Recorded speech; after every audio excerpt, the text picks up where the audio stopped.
El Señor designó otros 72 y los envió delante de él de dos en dos a todos los pueblos y lugares a donde él pensaba ir. Y les dijo: la mies es mucha, pero los obreros son pocos. Rueguen al dueño de la mies que envíe obreros a su mies. Pónganse en camino. Miren que los envío como corderos en medio de lobos. No lleven bolsa, ni alforja, ni sandalias. No saluden a nadie por el camino. Cuando entren en una casa, digan primero: paz a esta casa. Si allá vive gente de paz, su paz reposará sobre ellos. Si no, volverá a ustedes. Quédense en esa casa comiendo y viviendo lo que tengan, porque el obrero tiene derecho a su salario. No anden de casa en casa. Si llegan a un pueblo y lo reciben bien, coman lo que les sirva. Curen a los enfermos que hayan y díganles: el reino de Dios está cerca de ustedes. Muchas gracias, Señor, de nuevo por acercarnos a tu palabra, que es viva, que nos da la luz y las gracias para seguir avanzando. Regálanos orar como lo necesitamos y aumentanos la fe. Gloria al Padre, al Hijo y al Espíritu Santo, como era en un principio, ahora y siempre, por los siglos de los siglos. Amén. De nuevo, Miriam Yané López desde Medellín, la Fraternidad Verbum Dei, acompañándonos con mucho cariño hoy. Vamos a tomar el Evangelio que está en Lucas 10, del 1 al 9.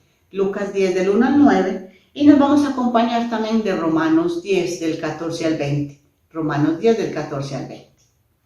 Dos de los frutos que me quedaban orando este evangelio de hoy han sido: uno, orar porque el Señor envió obreros a su mies. Orar porque hayan más personas evangelizando. Y segundo, orar por los que ya estamos en este llamado evangelizando, para que nos sigamos en camino. Y desde estas dos peticiones, pues voy a compartirles un rato. En la primera petición me ayudó buscar el significado de la mies.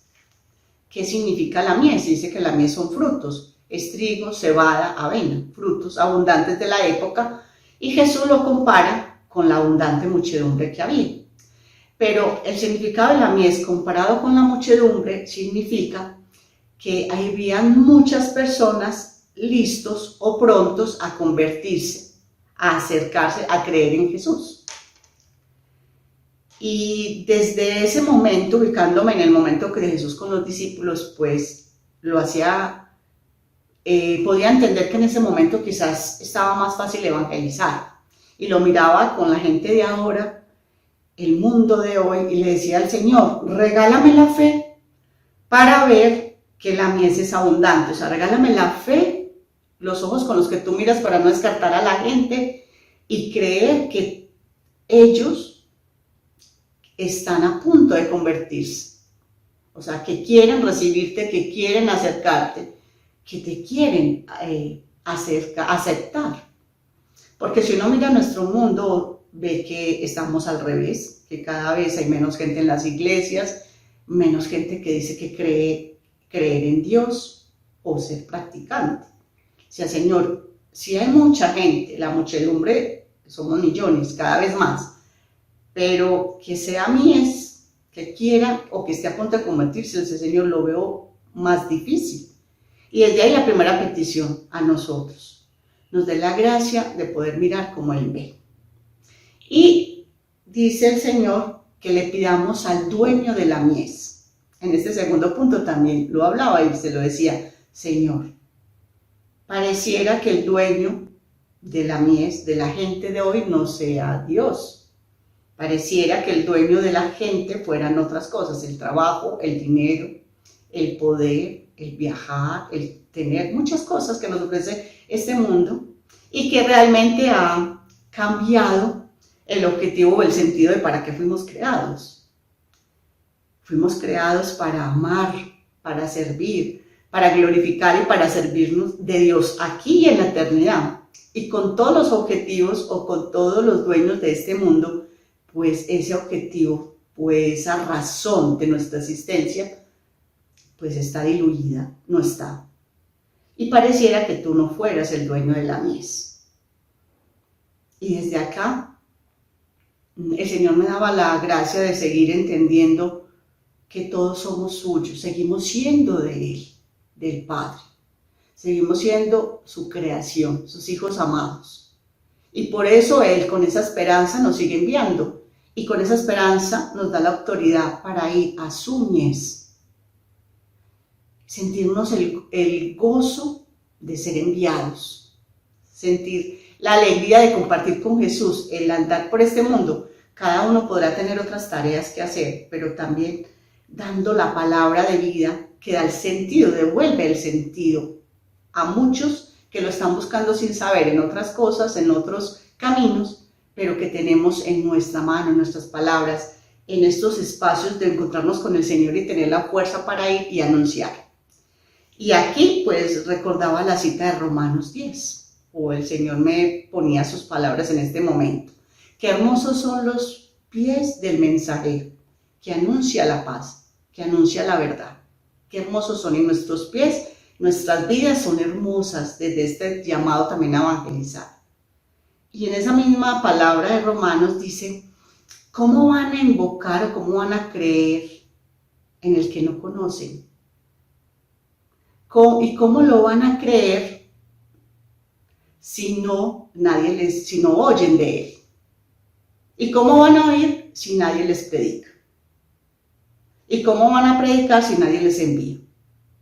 Entonces, es un mundo donde tiene muchos dioses, se han perdido de su verdadero dueño o su verdadero padre del gozo eterno, porque también falta conocimiento, falta escucharlo, falta acercarse. Y nosotros tenemos esta hermosa tarea de poder seguir siendo esos evangelizadores que les dé a conocer el sentido de la vida y volver a llevarlos a la casa del Padre. Y desde aquí pues recordaba una historia que alguien le preguntaba al Señor, ¿y por qué yo, Señor? ¿Por qué me has elegido a mí? Y el Señor le respondía, porque tú me has escuchado y me has respondido, has dicho que sí.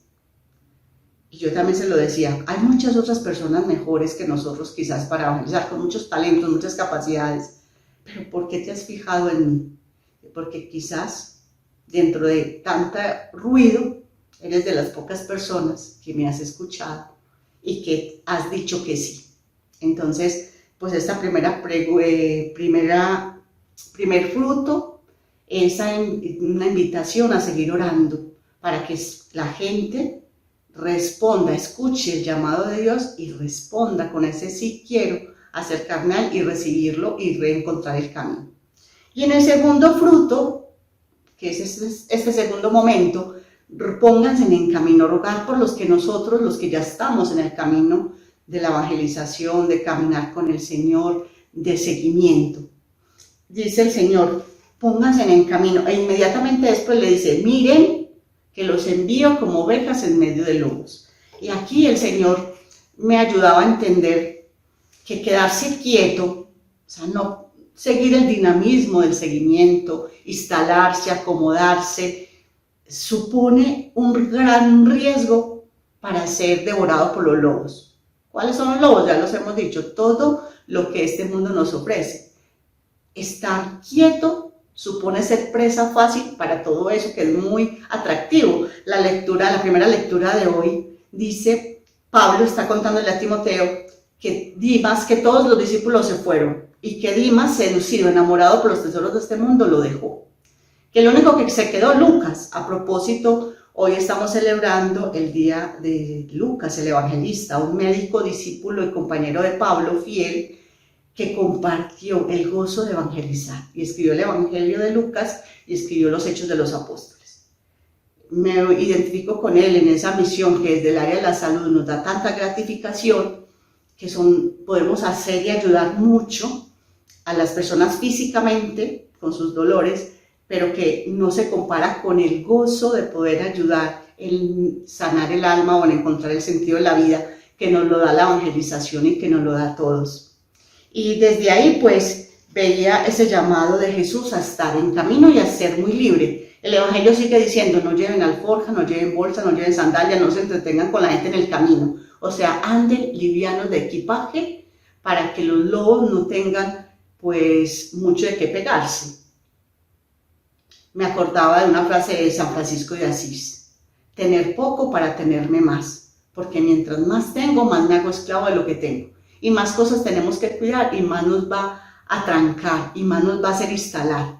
O sea, los lobos que vienen de todo esto que nos vuelve la carga a veces pesada, pues nos atacan más fácil por ahí. Entonces veía en el Evangelio del Señor hoy dándonos todas esas indicaciones de ese llamado precioso a evangelizar, de seguir orando porque muchos más se unan y de las indicaciones de ese ser ágil y donde Él nos asegura que no nos va a faltar nada.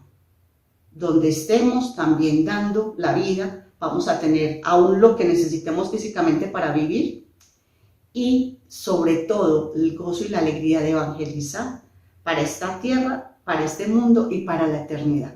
Así que pues les deseo que tengan un buen encuentro con el Señor y que Él pueda seducir el corazón de cada uno en la alegría de ser evangelizadores.